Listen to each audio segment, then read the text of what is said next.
مبارکه کې فرمایي انا انزلناه فی لیلة القدر وما ادراک ما لیلة القدر لیلة القدر خیر من الف شهر تنزل الملائکة والروح فيها بإذن ربهم من كل أمر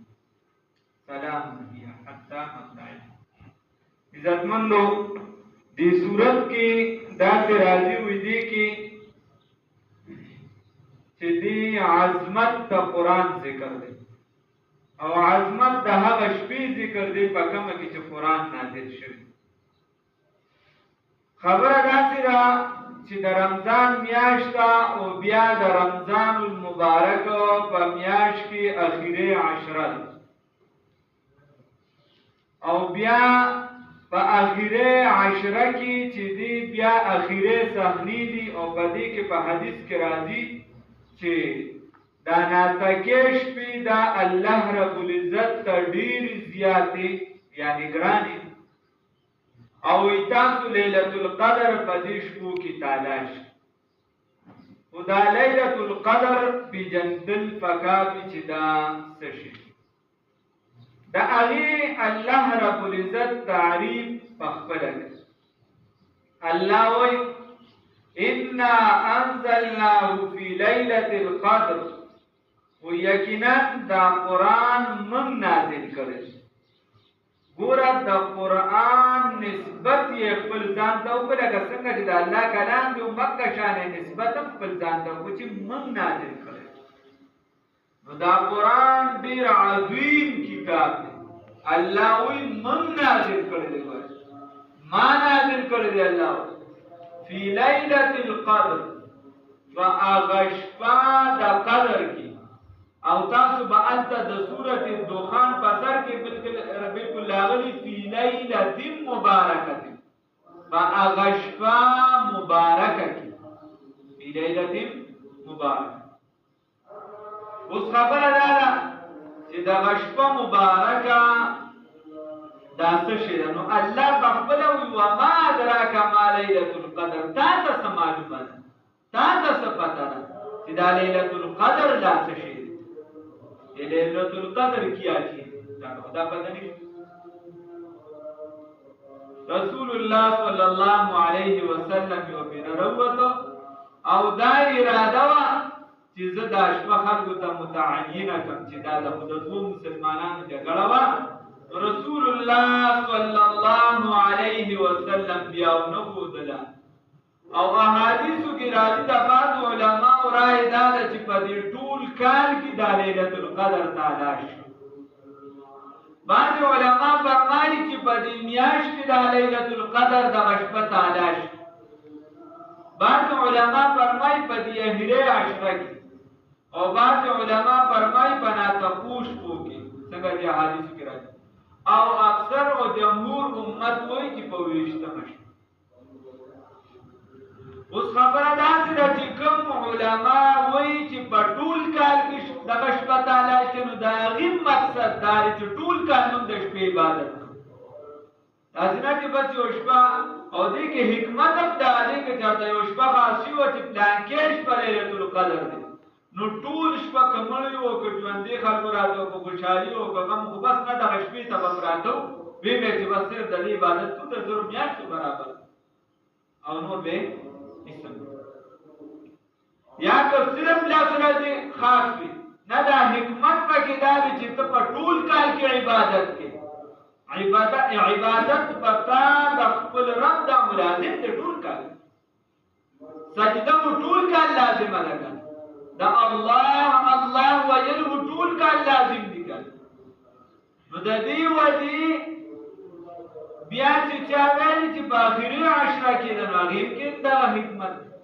او چې چا ویلي دي چې بابا دا پناتکو کې وګوري هغه کې دا حکمت دي چې اخیره د سورۃ دی پای کې بیا ناتکیش دي او دا مسلمان بنده چې په دې خاص شپو کې عبادتونه کوي نو کله وکړي نو د دې وجه وي په ټولو ناتکو کې تلاش او چا چې ویلي چې وشتمم ده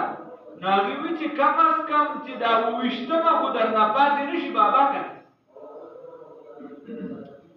نو الله وی وما ادراک ما ليله القدر تا څه معلومه ده چې دا ليله القدر څه شي صحابه رسول الله صلی الله علیه وسلم ورته د بنی اسرائیل د یو بنده واقعا ذکر کړه چې هغه دومره ډیر عبادت کړو چې دومره وه جهاد کړو دومره وه ذکر کړو دومره وه منځونه کړو دا صحابه خفش اول د صحابه رسول الله صلی الله علیه وسلم فرمایي چې زما د امت عمر اکثریت بین 60 و 70 اکثریت امت به د شپېتو د اویاو ترمنځ وفات کی یعنی کم به د هغې د سلو ته څومره خلک رسي اتیاو ته څومره رسي کم خلک رسي ډېر خلک خو دغه مخکې وفات نو صحابو دې کې هم داسې عمر دی چې هغه 14 15 14 کاله دا خو د اوباري عمر دی په هېڅ حساب نه هغه چې تا په کوم اړخ روان که هغه روان د هغې نه پس بیا د ځوانۍ عمر دی نو څوک د ځوانۍ په نشه کې څوک بیا لږ عمر د بوډاتوب دی په هغې کې هم ورځې شپې او څه د شپې بارې او څه نو څه پاتې کېږي نو د دې وجې رسول الله صحابه لږ خفه شو چې صحابه خفه شو نو رسول الله صلی الله علیه وسلم باندې الله دا صورت رانازل او بیا پکې فرمایي لیلۃ القدر خیر من الف شهر دا لیلۃ القدر دا شپه یو شپه چې کوم دا لیلۃ شپه د قدر دا شپه چې دا د زرو میاشتو د عبادت نه غوره ده د زرو میاشتو د عبادت نه غوره ده الله دې توفیق راکړي اوس خبره داسې ده چې زر میاشتې خو به زه او ته یا عبادت کولی شو یا به نه شو کولی او که ویم کو نو الله دې خیر وکړي دوست نړۍ خدای ناراضه مونږ هغه مونځ هم اکثر جومات ته راشو په جومات کې جګړه اکثر بس هر څه کې زموږ یو خپل هو شامل دی که نه چې په عبادت هم کې نو زما په خوښه به کېده خدای په خوښه به نه کېده دا یو نظریه ده په جومات ته راځي او دلته قدم یې کړي نو زما په خوښه به کېده خدای په خوښه به نه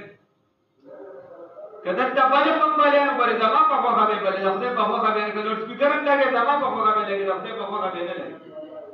دلته که خبره هم کې زه چې درله کوم تقریر ووایم زه چې درله کومه خبره وکړم زما والا پروګرام ټیک دی دا کیسه پکې بله نه لګي نه الله رب العزت دې مونږ کې اخلاص پیدا کړي بس چې چا کې اخلاص وي هغه ته چې څوک وایي پلان کې یارې دې دا خبره وکړو هغه ته پتې دا خبره دین ده چې ټیک ده هغه ته هم ټیک ده دین خبره صحیح ده الله یې توفیق ورکړي الله دې موږ هم راکړي داسې خلک او چې نه دا چې بالکل هغه وایي چې بهی دا خلک دې زما تابع شي د دین نه دا خلک دې زما تابع شي د دین نه هغه ته چې څوک وایي چې دې هغه که عالم ولې نه پلان کې مولوي صاحب ډېر ښه سړی و ډېرې ښکلې مسالې وکړې دې څه ته خبر نه کړ هلکه څه چلې کړ هلکه پلان کې امیر صاحب ډېر ښه سړی دی دا ورته چې نه که نه ته څه خبرې امیر صاحب هلکه پلان کې پیر صاحب ډېر نه مړه ته څه هلکه دا څه د اسمان عرش مو الله نه راکوي شوي نو الله دې معافي وکړي ښه موږ هغه عبادت وکړو په هغه ځای ضایع کړو په هغه ځای غیبت وزیم نه بدلو داخل فأكا زيريبا الجمعات نبانو ورسول الله رب العزت فرمائے من جاء بالحسنات فله اجر سوق چې د نیکۍ سره قیامت ته راغی ګورې هغه له باجر ورکوم د نیکۍ سره راته نه چا نیکي وکړه نیکي خو هر څوک کوي نیکي خو اسانه ده نیکي ودې دی غریب او تا ولې یو سل روپۍ ورکړې زر دې ورکړې هغه د سرکار په دا نیکي شوه خو که اوس ته دغه نیکۍ باسي هغه ته لګیا چې له غیره 100 روپیا مې درکړې وي که نه راځه دا فنډ خو را سره دی خانه پورې بیا ورته چې لکه جانګي نو دا وکړه سره نو نیکي دې لاړ غیبت چا پسې وکړي نیکي دې لاړ نو بلا کیسې نو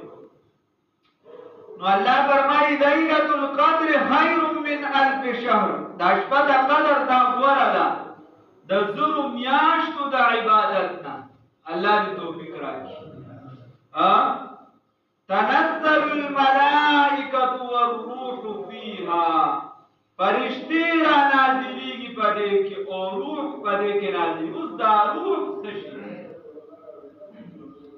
یا د اکثریت رائے دا چې دا جبرائیل علیه السلام فرشتي راځي او جبرائیل علیه السلام په دغه شپې راځي.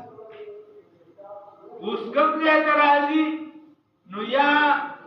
لومبني اسمان ته راځي او یا رائے دا چې ځمکې ته راکوزي. تنزل الملائکة والروح فيها بإذن ربهم. خدا دا اللہ په حکم راځي. ګورې بابا فرشتہ جن ملک ایش دا اللہ دا حکم نه علاوه یو کار نه کوي. دا ما وتاوي چې کن فیکون دا له هاي صفتونه یا سبحان استالو یا خدای دا د صفانه د اونو چې رپیږي دا هم د ستا په حکم کې. خدا هر څه د الله تابع دي. نو د دې ولې د الله په حکم سره راځي. من کل امر د هر معاملې نه اوس د هر